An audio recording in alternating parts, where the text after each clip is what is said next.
Fluxos ou materiais, Portugal deve apostar para desenvolver uma indústria da reciclagem mais robusta e competitiva. Bom, de facto, o mais importante que nós temos é a recuperação de materiais para fazer novos materiais. E aqueles que estamos mais comprometidos é com o fim do uso do plástico, esse é um deles, não é? Portanto, temos uma multa muito grande a Bruxelas, 200 milhões de euros por não terminarmos isso. E, por outro lado, também não recuperamos plástico suficiente para fazer novos produtos. E, nomeadamente, no setor automóvel, nós vemos um incentivo ao abate de automóveis, não é? Neste momento, o Orçamento de Estado disponibiliza um valor para substituirmos o nosso veículo a combustão por um veículo híbrido ou elétrico.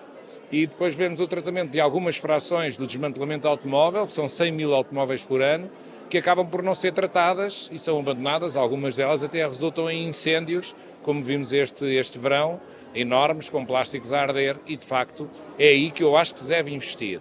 Porquê é que não está a acontecer? Porque Portugal tem uma política de não acreditar que os ecovalores, quando aplicados nos bens, a seguir na economia circular valem 5 vezes mais. E nós fizemos um benchmarking comparar Portugal, por exemplo, com França, que é um país que, ao nível do desempenho ambiental, está com níveis um bocadinho superiores dos nossos.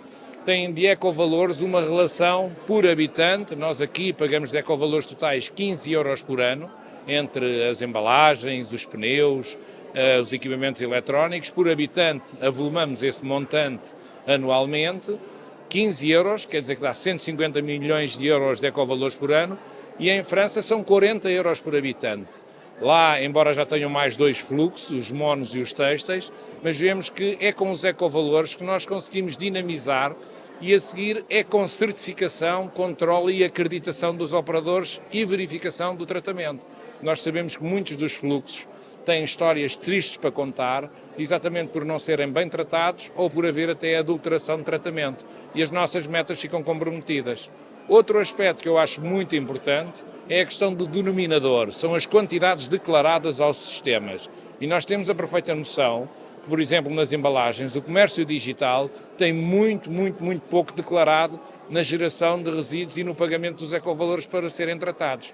E não vemos medidas eficazes para combater exatamente essa fuga aos ecovalores, além dos free riders que estão dentro do próprio sistema e das entidades gestoras e que não fazem a declaração correta de quantidades.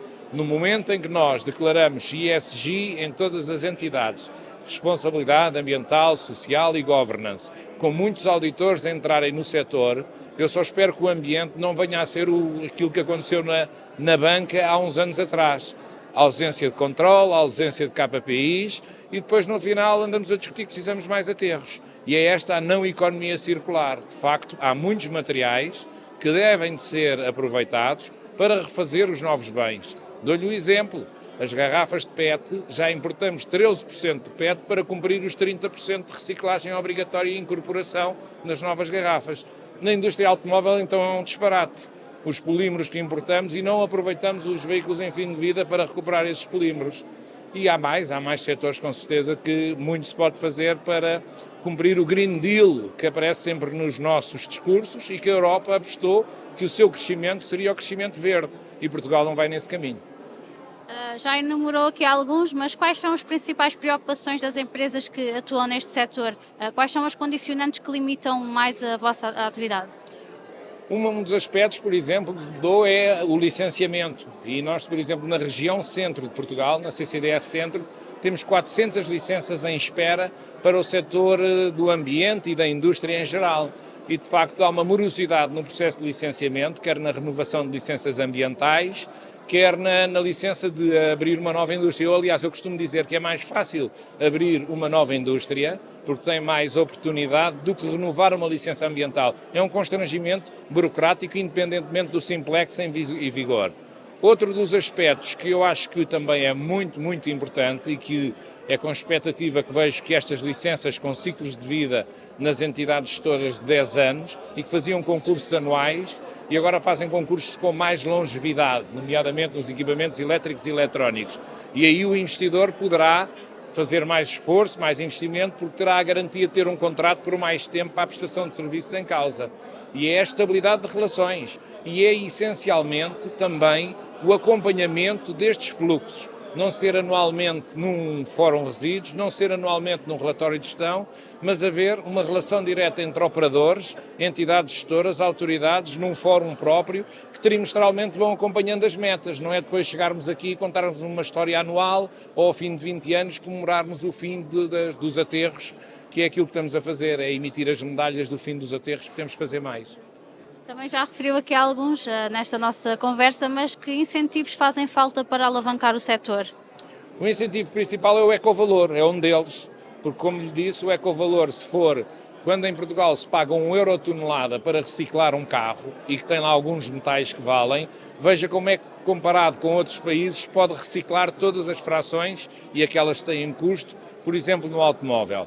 A mesma coisa sucede com iniciativas como acabámos de ver. Eu dou o exemplo dos CDRs, dos combustíveis derivados de resíduos, tem a ver com a minha atividade, e que não precisam de incentivos, precisam apenas que os façam. E de facto tem havido aqui um adiar permanente, quando eu vejo que agora são precisos 95 euros de CAPEX por tonelada para as novas soluções ambientais, dito ontem pela EGF, esses 95 euros de CAPEX, eu não preciso desse CAPEX, porque as indústrias que consomem CDRs, quer a cerâmica, quer aquelas que têm filtros, quer a indústria cimenteira, quer as outras indústrias que podem consumir e que tenham condições ambientais para consumir CDRs, elas estão feitas. Tem alguns ajustamentos ao nível do filtro, do controle de emissões, sim, tem, mas não vão chegar a estes números. E essa solução não resolve, mas minimiza alguma coisa aquilo que é a geração de resíduos e não o aproveitamento e encaminhamento para a indústria.